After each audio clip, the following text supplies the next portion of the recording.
Oak. He paid her father's debt in cold hard silver, and she went with him into the wilderness because there was no other choice.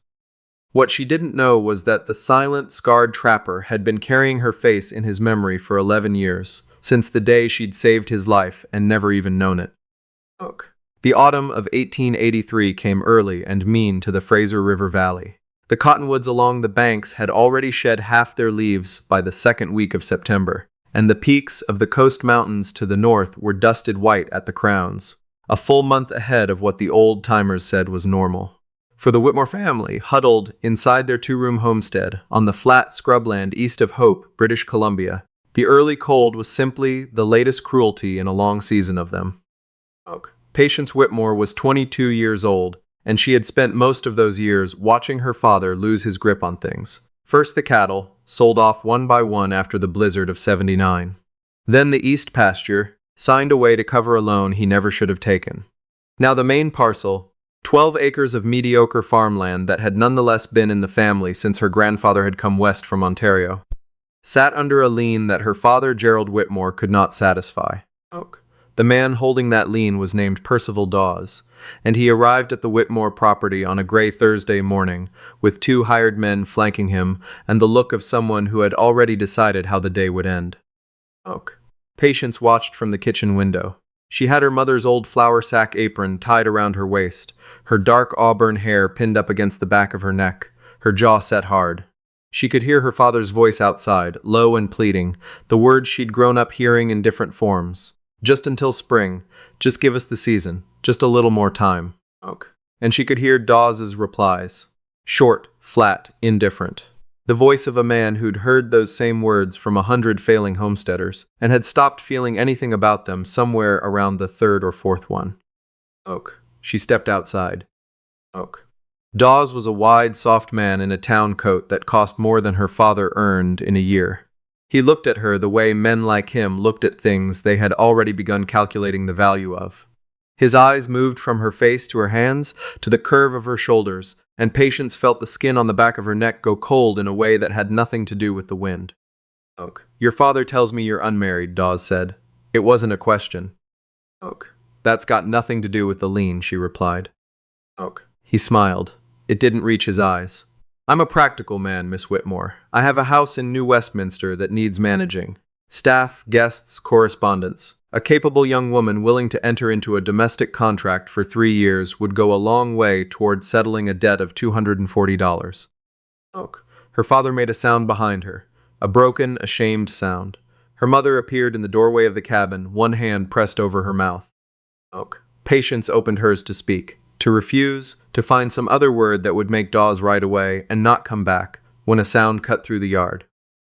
The sound was hooves, slow, deliberate, heavy. A horse came through the gap in the fence line. It was a big gray roan, thick through the chest, with the kind of calm that comes from years in rough country. The man on its back was hard to place at first. He was dressed in oiled canvas and weathered wool, a battered wide-brim hat shading the upper half of his face. He wore a hunting knife on his belt and had a rifle in the saddle scabbard, the stock dark from long use. His hands, resting easy on the reins, were the hands of a man who worked them hard every day. He pulled the roan to a stop between Dawes and the Whitmore porch and said nothing for a moment. He looked at Dawes, then at the 2 hired men, then, briefly, with an attention that felt oddly careful, at Patience. Didn't know this property had company, the man said. His voice was quiet and unhurried, the kind of voice that doesn't need to be loud to make itself heard. Private business, Dawes said. Move along. Heard the terms. The man dismounted. He tied the roan to the fence post with one easy loop of the reins and reached into his coat. He produced a canvas pouch, walked to where Dawes stood, and set it on the fence rail between them. $240, in silver coin and access notes from the Fraser diggings. Count it if you want. Dawes stared at the pouch. One of his hired men picked it up, worked the drawstring open, and tilted the contents into his palm. Silver glinted dully in the thin September light. The man nodded once. That covers the lien, the stranger said. The deed stays with Whitmore. Dawes's face darkened. And what exactly do you get out of that transaction? The stranger turned and looked at Patience directly. It was the first time she saw his eyes clearly. Gray-green. Still, the kind of eyes that didn't move quickly because they'd learned to look at things properly the first time. Oak. A wife, he said, if her father agrees and if she's willing to consider it. Oak. The yard went very quiet. Oak. Her father's knees seemed to go soft. Her mother made a low, anguished sound from the doorway. Patience stood perfectly still. Her hands knotted in the fabric of her apron, something between fury and a cold, practical understanding moving through her. She wasn't foolish. She knew what her options were. She had been counting them for weeks. Oak. Dawes, outmaneuvered and furious, snatched the pouch from his hired man. He looked at the stranger with a contempt that had a slight edge of uncertainty to it. You're buying a farm girl for the backcountry, Aldrin. She won't last a winter. Oak. The man said nothing. Oak. Dawes tipped his hat in a gesture of mock civility and rode out with his men behind him. Nobody watched him go except Patience, because she needed to see him leave before she could make herself believe it. Oak. The stranger, Aldrin Dawes had called him, stood where he was. He didn't press. He didn't move toward her. He just waited, holding his hat in one hand, looking at the middle distance. Oak. I'm not a man who goes back on his word, he said, to no one in particular. If you're not willing, say so now. I'll ride on, and your father keeps the land clean. But Dawes will be back come spring with a marshal, and next time I might not be passing through. Oak. Patience looked at her mother. Her mother looked back at her, eyes bright with held tears, not speaking because there was nothing useful left to say. Oak. I'll get my things, Patience said. Oak. His name was Cormac Aldrin. He was 33 years old. He had a trap line running through the high country north of Lillooet, a cabin above the timberline near a lake she'd never heard of, and a reputation, she gathered from the few words he offered, as a man who came down to the settlements twice a year and otherwise wanted nothing to do with them. Oak. They rode north for 4 days. He gave her the better horse. He broke camp each morning without being asked, made fire with the efficiency of someone who'd done it 10,000 times, and handed her food without commentary. He didn't talk much. When he did speak, it was direct and spare, the way people talk when they're used to only having themselves to talk to. Oak. On the second night, the temperature dropped sharply. They were above 2,000 feet by then, and the wind had teeth. Patience sat close to the fire, but it wasn't enough. She was shivering in her wool coat, her hands tucked under her arms, her jaw tight against the chattering. Oak. He looked at her across the fire. Then he stood, unpacked a heavy oilskin blanket from his roll, and brought it to her without a word. He draped it over her shoulders and went back to his side of the fire and pulled his knees up and said nothing more. She sat inside the warmth of it for a long time, watching him not look at her, trying to understand what kind of man she had agreed to follow into the mountains. Oak. Why are you doing this? She finally asked. Oak. He was quiet for long enough that she thought he wasn't going to answer. Then, there was a girl once, on the Nicola Valley Road. I was about 20, coming back from my first season trapping. My horse threw me on a bad turn and I ended up in the ditch with a broken collarbone. Couldn't move. Would have been there all night in the rain. He paused. A girl found me. 12, maybe 13. Oak. Came off the road without hesitating. Got my horse, splinted my collarbone with 2 green sticks and a strip off her petticoat. Sat with me until a wagon came. He stopped again. I never got her name. Oak. Patience said nothing. Oak. I don't know that you're her, he said, but I think you might be. Oak. She didn't sleep well that night. Oak. The cabin came into view on the 5th day when they crested a long granite ridge and the valley opened below them like a secret. A lake, small and very blue, reflecting the peaks above it, old-growth fir on 3 sides, and set back against the tree line, a cabin that was nothing like what she'd braced herself to find. It was solid, properly chinked log walls, a cedar shake roof, a stone chimney that had been built by someone who understood weight and drainage, woodpile stacked and covered. Oak. Root cellar dug deep, a small stable for the horses. Oak. She stood in the yard and looked at it for a long moment. Oak. Inside was warm. He'd left coals banked before he came down to the settlements. The interior was spare but careful. Iron pots hung in order, a table and 2 chairs, bookshelves made of rough-cut planks holding a worn Bible, a surveying manual, and a handful of paperback novels with broken spines. In the corner, a bed covered in a heavy wool blanket the deep red of dried cranberries. Near the hearth, a braided rug. Oak. You take the bed, he said, setting her bag down. I'll be on the floor near the fire. Cold comes up hard through the boards in October. Oak. That seems backward, she said. Oak. I'm used to the floor. Oak. He went out to see to the horses. Patience stood alone in the cabin for the first time and let herself breathe. Then she looked around, properly, the way you look at a place when no one's watching, the careful order of it. The small details, a tin cup on a hook, exactly where a right hand would reach without thinking, a window positioned to catch the morning light, evidence of a man who lived alone but lived deliberately. Her eyes stopped at the mantelpiece.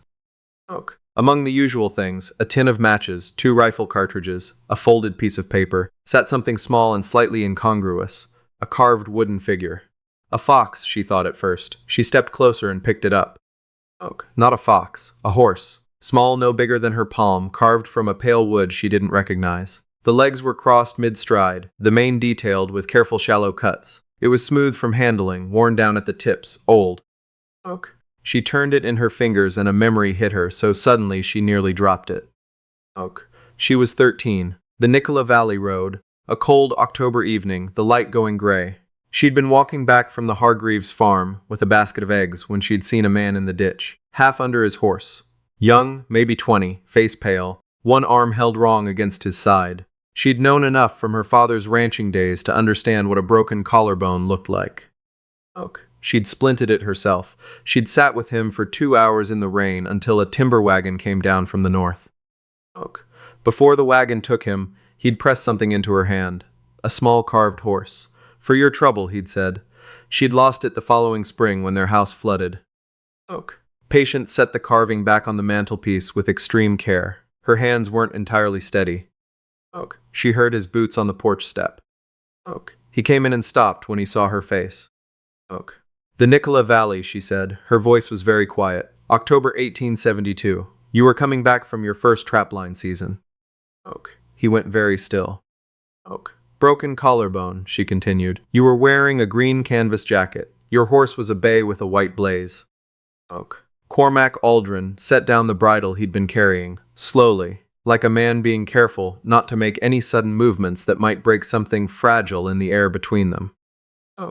I looked for you, he said. The next 3 times I came through the Nicola, asked at the trading post. Nobody knew a girl who matched. We moved north the following year. She looked at the carved horse on the mantelpiece. You gave that to me. You left it behind. The flood took it. He sat down in one of the chairs by the table. He put his elbows on his knees and looked at his hands for a long moment, the way a person looks when they're recalibrating something they'd carried around so long they'd stopped noticing the weight of it. I wasn't looking for you specifically, he said. When I came through Hope, I didn't know. But when I heard Dawes talking in the tavern, heard what he was planning for Whitmore's daughter, something in it felt wrong in a way I couldn't let sit. He paused, and then I saw you in the yard, the way you stood, the set of your shoulders. He exhaled. I wasn't certain, I'm still not, but I couldn't leave without knowing. You spent everything you had, Patience said. Money's just a thing you earn again, he said. What Dawes was going to do to you, that's not a thing you come back from. She sat in the other chair. They stayed like that, across the table from each other while the fire settled and the wind came off the peaks and found every gap in the log walls that hadn't been quite perfectly chinked. It was cold in the cabin. It was also the most honest room she had ever been in. The winter came down hard and fast, the way winters in that country always did. Not gradually, but all at once as if the mountains had decided. By mid-October the lake was skimming ice at the edges. By November the snow was chest-high on the north side of the cabin, and the temperature dropped low enough at night that the water in the washing basin froze solid by morning. Cormac showed her things, quietly and without condescension. How to read the wind off the ridgeline, how to set a rabbit snare in a run, how to split wood with the grain and not against it, how to check if a fire was drawing properly before you loaded it heavy. He taught her to shoot the Winchester. Not quickly, but right. Stance, breath, sight picture, the particular discipline of the squeeze. He was a patient teacher. He corrected her without making her feel corrected. She brought things to the cabin too, things that had gone missing from it without him knowing. She cooked from what they had, dried beans and salt, pork, and the rabbits he trapped, and the occasional grouse, and found ways to make it more than subsistence. She read aloud in the evenings from his battered novels, She asked him questions and kept asking them, and gradually drew out a man who'd had almost no practice being known and found, to his evident surprise, that he didn't entirely mind it. In early December, the storm came. Not a storm, the storm. 3 days of blizzard so heavy the cabin disappeared into white. They couldn't see the stable from the doorway. Cormac had brought the horses into the lean-to attached to the cabin's east wall before it hit, and they spent those 3 days very close to each other and very quiet, moving around the single room with the careful awareness of people who have learned exactly where the other person is without looking.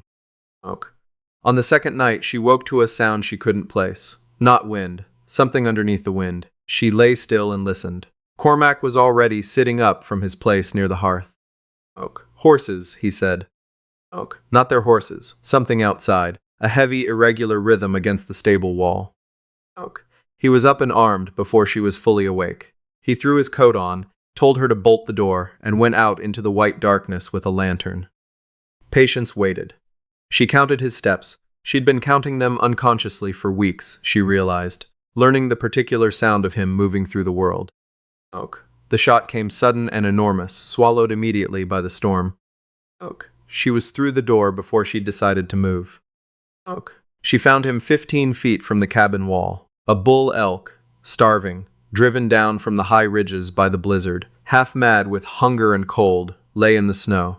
It had charged him when he came around the stable corner. He'd gotten the shot off, but not before the elk's antlers caught him across the ribs and left shoulder, throwing him hard into the cabin wall. He was conscious, sitting in the snow with one arm held wrong against his side. She knew what a broken collarbone looked like. Don't, he said when she reached for his arm. I've done this before, she told him. He looked at her. Something shifted in his expression. Recognition or something adjacent to it, a thing clicking into place. He let her work. She got him inside. She got him warm. She set the collarbone the same way she'd set it 11 years before on a muddy road in the Nicola Valley, with strips of cloth and 2 pieces of the wooden spoon handle she broke for the purpose. He sat still and let her, though she could see from the set of his jaw what it cost him. When she finished, he leaned back against the wall by the hearth and looked at the ceiling for a long time. You've done this before, he said, not quite a question. Twice now, she said. He turned his head and looked at her, and for a moment his face was entirely unguarded in a way she hadn't seen before. Nothing measured or held back, just the plain fact of him looking at her. Patience, he said. Yes. I'm glad I stopped. He ran fever for 2 days. She didn't sleep. She kept the fire up and kept him warm and talked to him when the fever went bad and he was somewhere between awake and not, murmuring things she didn't try to hear clearly. She held his hand at some point during the second night and didn't let go. By the third morning, the fever broke and the storm broke with it, and pale winter light came through the cabin window and lay across the floor in long, thin strips. He looked at her across the room. His color was coming back. You stayed up, he said. Yes. You didn't have to.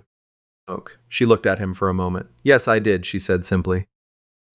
The spring came slow and clear, the snow pack pulling back from the valley floor. Through March and into April, the lake losing its ice in stages. Cormac healed well. His shoulder gave him trouble for weeks, a stiffness that made him move more carefully than usual, though he said nothing about it. His trapline had been idle all winter, and he worked it steadily through March, checking sets and resetting them, coming home in the evenings with a quiet satisfaction she had learned to read. They were husband and wife in the ways that matter and that can't be documented. The cabin had changed, not in its bones but in its particular feeling, the quality of the air inside it. 2 people's routines had grown around each other, like 2 trees in close ground, neither one bending the other, but both leaning slightly toward a shared center. It was a morning in late April when Patience saw the riders. She was outside beating the winter dust from the blankets when she caught movement on the lower trail. 3 men, picking their way up through the mud on horseback. Not trappers. Their horses were too well kept and their coats were wrong, long town dusters that had no business in this country. One of them she knew. Dawes. He was heavier than she remembered, sweating already despite the cool air. Beside him, 2 men she didn't know, hard-looking, with the particular stillness of men paid to do unpleasant things without asking questions. Oak. Cormac was a mile down the valley running the east set of his trap line. Oak. Patience dropped the blanket and walked to the cabin. Oak. She took the Winchester from above the mantelpiece. She loaded it with the calm her hands had learned over a winter of practice. Cartridges from the leather pouch, lever down and up, round-chambered. She pulled the carved wooden horse from the mantel and put it in her coat pocket.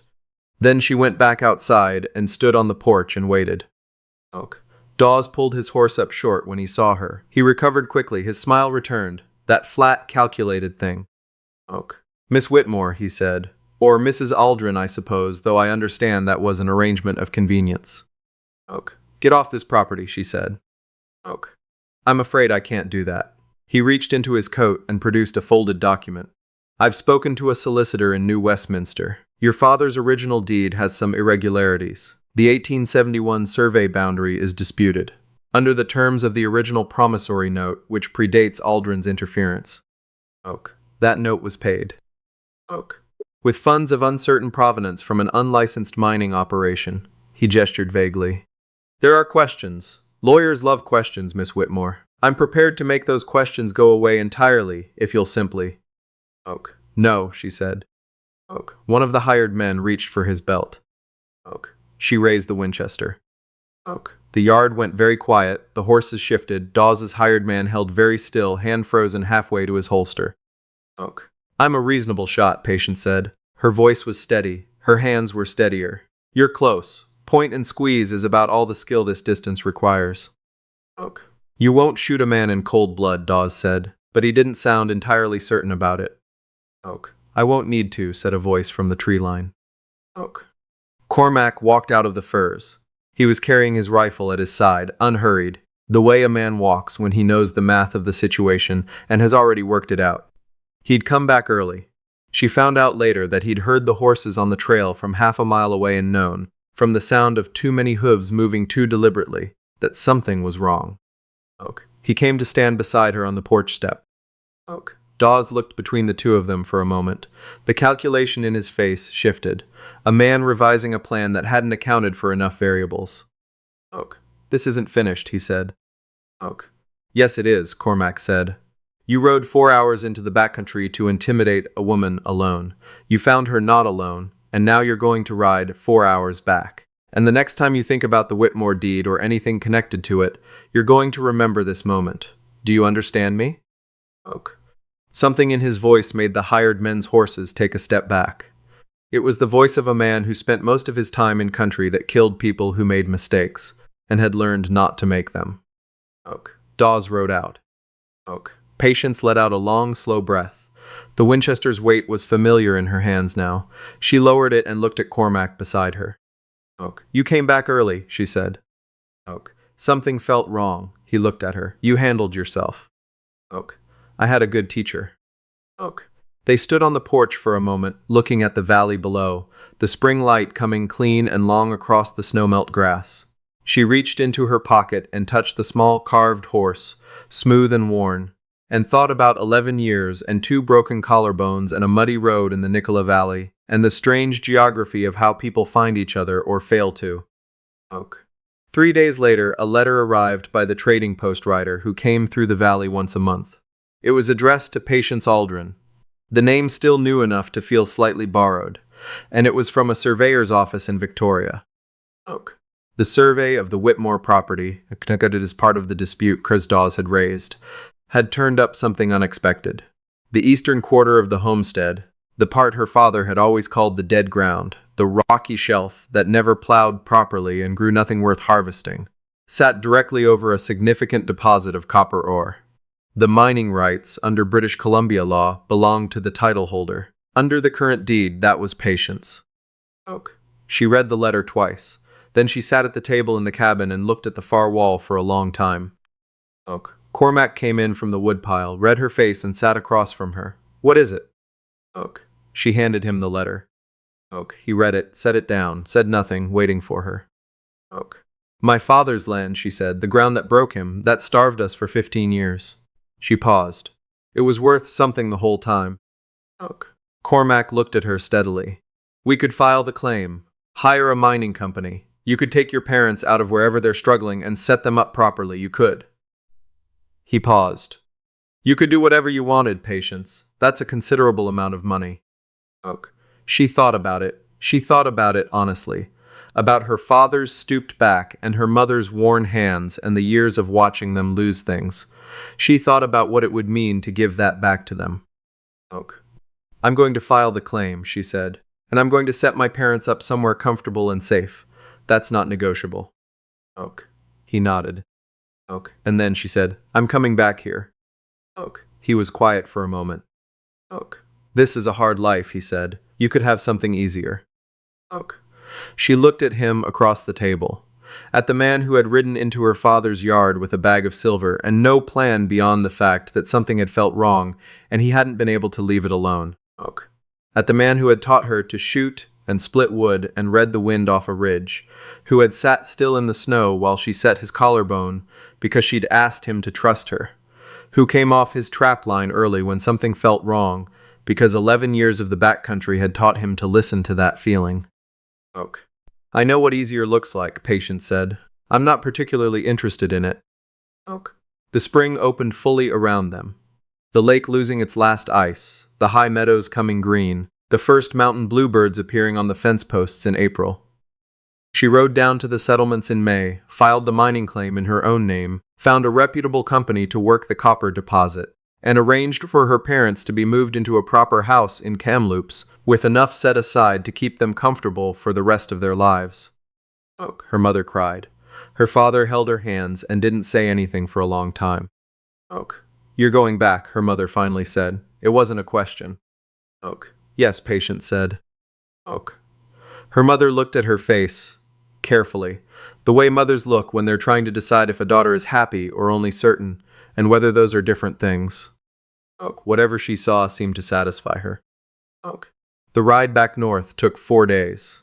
She knew the country by then, the landmarks, the places where the trail narrowed, and you needed to angle the horse just right, the stand of old birch at the valley entrance that glowed white in the afternoon light. When she crested the last granite ridge and the alpine lake appeared below her, still and very blue in the evening, and the cabin sat against the firs with smoke rising clean from the chimney. She stopped her horse and sat with it for a moment. Oak. She reached into her coat pocket. The carved wooden horse sat in her palm, small and smooth and worn to a shine along the mane from 20 years of hands. First his, then hers, then lost, then found again. She closed her fingers around it. Oak. She rode down into the valley. Oak. Cormac was at the woodpile when she came through the fence gap. He stopped what he was doing. He watched her come across the yard, and when she pulled the horse up and swung down, he was there to take the reins, standing close, the particular quiet of him that she had come to know, as well as the sound of the wind off the peaks. Oak. Your parents? He said. Oak. Settled, she said, safe. Oak. He nodded. He looked at her for a long moment with those gray-green eyes that took their time and didn't look away. Then he took her hand, the one still closed around the wooden horse, and held it. Oak. Welcome home, he said. Oak. And that was all, and it was enough. Oak. What stays with me most about Patience's story isn't the dramatic moments. Not the rifle, not the riders in the yard, not even the carved wooden horse sitting on the mantelpiece. What stays with me is something quieter. The image of a 13-year-old girl, walking home alone on a muddy road in the rain, who saw a stranger in a ditch and didn't keep walking. Oak. She didn't have to stop. Nobody would have faulted her. He was a grown man, a stranger, and it was getting dark. But she stopped. She used what she knew. She stayed until help came. And then she went home and probably never thought much about it again, because that's what decent people do. They act, and they move on, and they don't keep score. Oak. What I keep thinking is that the choices we make when nobody's watching, when there's no reward and no recognition, have a weight to them that we can't always see at the time. Cormac carried that afternoon in the Nicola Valley for 11 years. Not as a debt, exactly. More as a kind of unfinished knowing, a sense that something important had happened, and he hadn't been able to properly account for it. Oak. When he rode into the Whitmore yard and saw Patience standing on that porch, something in him recognized what his mind hadn't yet caught up to. Oak. That's not luck. That's the long, slow consequence of who you've been. Oak. And patience. She spent years watching her family lose everything, watching the land fail, watching her father's dignity wear thin. She could have become bitter about it. A lot of people do, and nobody would blame them. Instead, she walked out onto that porch and faced Dawes directly, and when an impossible choice was put in front of her, she made it with clear eyes and kept going. That kind of steadiness doesn't come from nowhere. It comes from practice, from small decisions made correctly over a long time, from refusing to let hard circumstances be the thing that decides who you are. There's something in this story about the relationship between integrity and intelligence that I find genuinely difficult to separate. Patience was smart. She read the situation with Dawes. She learned everything Cormac taught her and learned it properly. She understood what the copper deed meant and what to do with it. But her intelligence was always in service of something. She used her head to protect the people she loved, not to extract advantage for herself. That combination of clear thinking and honest motivation is rarer than either one alone. And then there's the matter of what she did in that high country winter. The elk, the fever, the 2 days without sleep. That wasn't love as a feeling. That was love as a decision held to under pressure when it cost something. I think those are the moments that actually define a relationship. Not the beginning, not the resolution, but the hard middle where you find out what you're made of. I don't think the copper mine was an accident of the story. I think it's the story's way of saying that the land her family worked and lost and grieved over was never actually empty. It just required someone with enough left in them to stay and find out. Which is maybe the truest thing about hard country and hard times and hard people. Patience went back. That's the detail I keep returning to. She had the money, the freedom, the open road. She went back to the cabin above the timberline and the man who had learned, 11 years late, to say her name. Some things are worth going back to.